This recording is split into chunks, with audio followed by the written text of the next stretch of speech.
Now we're going to go and make the follower and the follower rods, and we did something similar in a previous video with prepping for the laser, but that's okay. We can have more than one of these.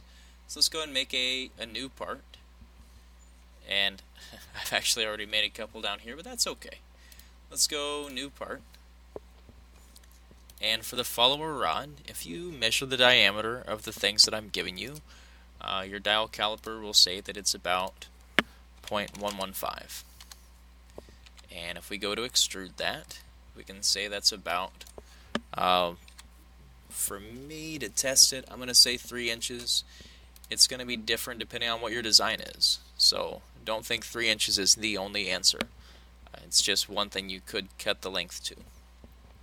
So I'm going to save this, and we're going to call this follower rod.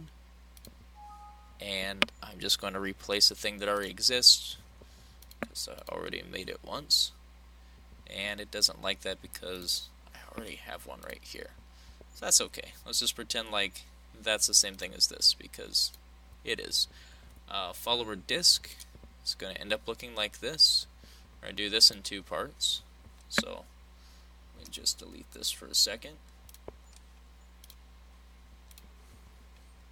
To make the bottom of it, you're going to say at this center circle, well, we said the rod is 0.115. We're just going to make this 0.1. I want it to be a little bit snug. So it's being cut with the laser. I don't want it to be too big. I want to be able to adhere it with glue or super glue and make that a tight fit. And the circle around it's a 1/2 inch, so 0.5. Finish your sketch and extrude. And we're going to make just this outer ring here a distance of 0.125. Okay, so there is our follower disk. So let's go and save that. Now let's call that follower disk. Okay, let's go back to our assembly, and we are going to place in there the if I find the right folder for it, follower rod, follower disk, open, place. Okay, and then with this, I'm going to say the best thing is the insert constraint. We're going to get this edge, see how it kind of lights up just around here. And I want the bottom edge of this, so not this top part, but right there in the bottom. And flip that, and hit apply. And notice I need 2 of these, 1 for each hole. So I'm just going to do this. I'm going to highlight the whole thing, right click and say copy, right click and say paste. The advantage of doing that is this is already assembled for me. It already has the insert constraint because it's an exact copy of this set of things. Alright, go back to constrain.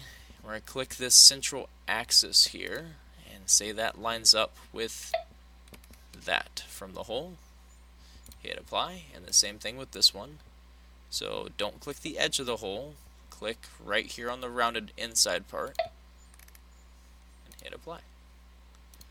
Inventor doesn't know what's real and what's not real, so it will just let you drag things through each other at this point, but that will all change soon enough. We're going to add one more thing, say constrain, and this is a transitional.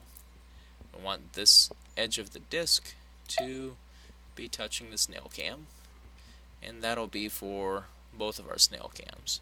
So the disc first and then the edge of the snail, and say apply. And this would work for the pear and the eccentric and the hexagon or any other special shape that you might want.